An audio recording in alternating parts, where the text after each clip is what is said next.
Semaine 18, jour 5. Bonjour et bienvenue à Dieu au quotidien, notre série d'études méditatives sur l'Évangile selon Jean. Aujourd'hui, nous poursuivrons notre réflexion sur le chapitre 18. Nous en sommes au 5e et dernier jour de notre survol de ce chapitre et nous examinerons ensemble les versets 28 à 40. Cette semaine, nous avons vu Jésus face à l'armée romaine dans le jardin de Gethsémane, puis devant les chefs religieux de Jérusalem. Et enfin, nous le voyons ici devant Pilate.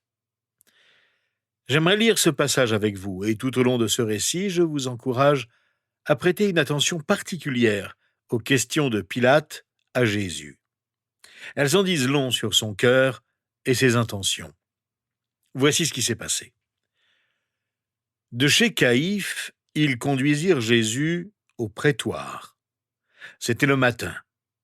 Ils n'entrèrent pas eux-mêmes dans le prétoire afin de ne pas se souiller et de pouvoir manger le repas de la Pâque.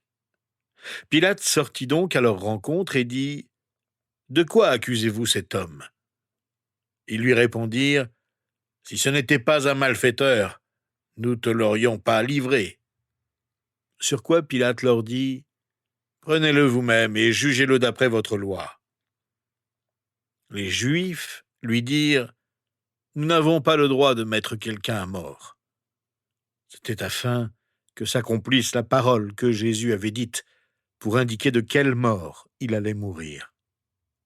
Pilate rentra dans le prétoire, appela Jésus et lui dit « Es-tu le roi des Juifs » Jésus lui répondit « Est-ce de toi-même que tu dis cela ? Ou d'autres te l'ont-ils dit de moi » Pilate répondit « Suis-je un Juif, moi ? Ta nation et les chefs des prêtres t'ont livré à moi.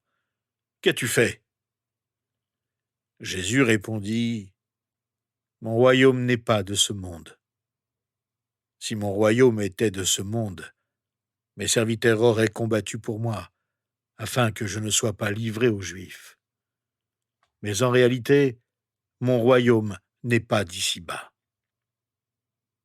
Pilate lui dit « Tu es donc roi » Jésus répondit « Tu le dis, je suis roi. Si je suis né et si je suis venu dans le monde, c'est pour rendre témoignage à la vérité. Toute personne qui est de la vérité écoute ma voix. » Pilate lui répliqua « Qu'est-ce que la vérité ?» Sur ces mots, il sortit de nouveau à la rencontre des Juifs et leur dit « Pour ma part, je ne trouve en lui aucun motif de le condamner. Mais comme c'est une coutume parmi vous que je vous relâche quelqu'un lors de la Pâque, voulez-vous que je vous relâche le roi des Juifs » Alors de nouveau, ils crièrent tous « Non, pas lui, mais Barabbas !» Or Barabbas était un brigand. Voici donc cet échange entre Jésus et Pilate. Les questions de Pilate sont plus une confession qu'un contre-interrogatoire. Les questions qu'il pose l'indiquent. Tout d'abord, il lui demande « Es-tu le roi des Juifs ?» En disant cela, il confesse qu'il sait que Jésus est reconnu comme le roi des Juifs. Quelque temps auparavant, Jésus avait été proclamé ainsi par le peuple à son entrée à Jérusalem. Et les prêtres ont informé Pilate que Jésus se disait roi des Juifs et qu'il parlait constamment de son royaume. Lorsque Pilate dit à Jésus « Penses-tu que je suis juif ?» il confesse ses préjugés. On perçoit le mépris dans ses paroles. On sait que les gouverneurs romains haïssaient généralement le peuple juif. Enfin, lorsque Pilate demande à Jésus « Qu'as-tu fait ?» il confesse sa faiblesse. Il aurait pu savoir pourquoi les Juifs le lui avaient amené. Il apparaît ici comme un homme faible. Or, Jean ne nous parle pas de la femme de Pilate comme d'autres évangiles le font. La femme de Pilate est venue trouver son mari et lui a dit « J'ai fait un rêve, n'aie surtout rien à voir avec cet homme. » Pilate aurait dû écouter sa femme, mais il ne l'a pas fait. On a l'impression qu'il n'a aucune idée de ce qui se passe. Puis il pose une dernière question à Jésus et c'est celle dont on se souvient le mieux. Qu'est-ce que la vérité ? Demande-t-il. En posant cette question, il confesse son cynisme. Il semble même à ce moment-là que Jésus essaie de témoigner à Pilate dans cette circonstance, de lui dire la vérité sur qui il est. C'est pour cela que je suis né et que je suis venu témoigner de la vérité. Tous ceux qui sont du côté de la vérité m'écoutent. C'est presque comme si Jésus disait, Pilate, es-tu du côté de la vérité ? Mais au lieu de répondre, je suis du côté de la vérité, Pilate confesse son cynisme et demande, qu'est-ce que la vérité ? C'était un homme cynique. Qu'est-ce que la vérité ? Il ne se rend pas compte qu'il se tient face à face avec la vérité, le chemin et la vie. Mais Pilate ne pouvait pas voir la vérité qui se tenait là, tout proche de lui. Il ne pouvait pas la reconnaître. Et demander qu'est-ce que la vérité n'est même pas la bonne question. Qui est la vérité ? Voilà la question que Pilate aurait dû poser. La vérité n'est pas une philosophie, c'est une personne. Qui est la vérité ? C'est la question qui change la vie. Si Pilate avait simplement écouté attentivement Jésus, il aurait entendu ce qu'il avait besoin d'entendre. Voyez-vous, Pilate avait besoin de découvrir un autre type de roi. Pilate était pris dans la gouvernance de l'Empire romain, soumis à un César, qui était censé être roi, un roi-dieu. Mais il avait vu ce qu'était vraiment César. Si Pilate avait écouté ce jour-là celui qui l'interrogeait, il aurait découvert que Jésus était un roi différent, le genre de roi dont il avait besoin, le genre de roi dont un homme devenu cynique avait besoin pour changer de vie. Jésus dit « Mon royaume n'est pas de ce monde ». C'est ce que Pilate avait besoin d'entendre. Jésus dit « Je suis un roi venu dire la vérité ». C'est ce que Pilate avait besoin d'entendre. Et lorsque Jésus a dit « Je suis roi », Pilate aurait pu l'accepter comme son roi. L'histoire révèle qu'il ne l'a certainement jamais fait. Il n'a toutefois rien trouvé de mal en lui. Et il savait que Jésus ne méritait pas de mourir. Nous parlons du cynisme de Pilate, de son indifférence à l'égard de Jésus. Vous vivez peut-être vous-même avec un cœur cynique depuis longtemps. Ou bien vous pouvez être cynique à propos de quelque chose ou à l'égard de quelqu'un d'autre. Eh bien, vous vous trouvez dans une situation terrible. J'espère que vous pourrez ressentir la compassion de Jésus à votre égard, car il se soucie de vous. Il veut vous montrer la vérité qui peut changer votre vie. Nous n'avons pas à vivre ainsi. Oui, il y a des choses horribles dans ce monde. Oui, il y a des égoïstes dans ce monde. Oui, les pouvoirs de ce monde ne nous donneront jamais ce dont nous avons vraiment besoin. Mais cela ne doit pas nous conduire à vivre dans le cynisme.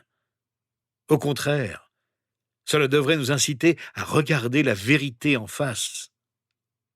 En parlant à Jésus, Pilate, ce représentant de l'Empire romain, ce représentant de César, découvre des choses importantes sur la véritable nature du pouvoir. Jésus lui révèle sa véritable identité lorsqu'il déclare « Je suis roi ». Jésus est le Seigneur des seigneurs. Il domine sur toutes les puissances du monde. Nous avons parlé pendant toute cette semaine de contraste. Le contraste entre qui est Jésus et le jugement de ceux qui l'entourent. Nous avons vu une armée romaine censée être au pouvoir, mais en contraste avec elle, Jésus se révèle comme le Seigneur. Nous avons vu un tribunal juif, censé être un exemple de justice, irréprochable et pure, mais en contraste avec cela, Jésus se révèle comme celui qui est saint, parfait et sans reproche.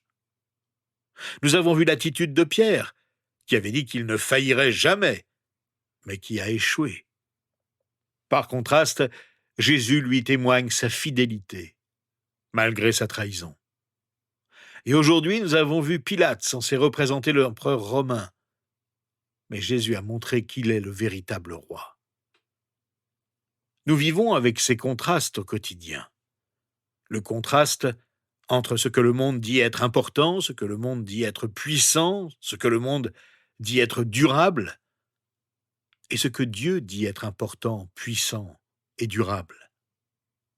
Et dans tous les cas, même avant sa mort, même lorsqu'il a été arrêté et enchaîné, Jésus s'est révélé être celui qui contrôle, celui qui a le pouvoir, celui dont nous avons besoin. En nous tournant vers lui aujourd'hui, je vous encourage à le reconnaître dans la prière pour qui il est vraiment. Disons simplement ensemble, Jésus-Christ, je reconnais que tu es le Seigneur des Seigneurs. Tu es incomparable. Rien d'autre n'est aussi important que toi. Personne n'est aussi grand que toi et aussi puissant que toi. Toi seul es parfaitement saint et irréprochable. Nous ne pouvons pas nous mesurer à toi. Nous avons besoin de toi. Merci parce que tu as montré ta compassion envers Pierre, qui a regretté sa trahison et qui est revenu vers toi. Merci parce que tu en as fait ton apôtre, qui t'a servi jusqu'à la fin de ses jours. Nous aussi, nous avons tous besoin de ton pardon. Renouvelle-nous donc chaque jour. Que ton esprit nous aide à revenir à toi lorsque nous péchons. Nous te reconnaissons comme le roi suprême et t'adorons humblement, mais avec joie. Permets donc, Seigneur, que nous prenions de bonnes décisions dans tout ce que nous faisons jour après jour, que nous tenions compte de ta parole et de tes enseignements avant de parler et d'agir. C'est en ton nom que nous te prions. Amen. Rejoignez-nous donc la semaine prochaine. Nous étudierons le chapitre 19 de l'Évangile selon Jean et réfléchirons ensemble sur le plus beau don qui ait jamais été offert à l'humanité entière de tous les temps.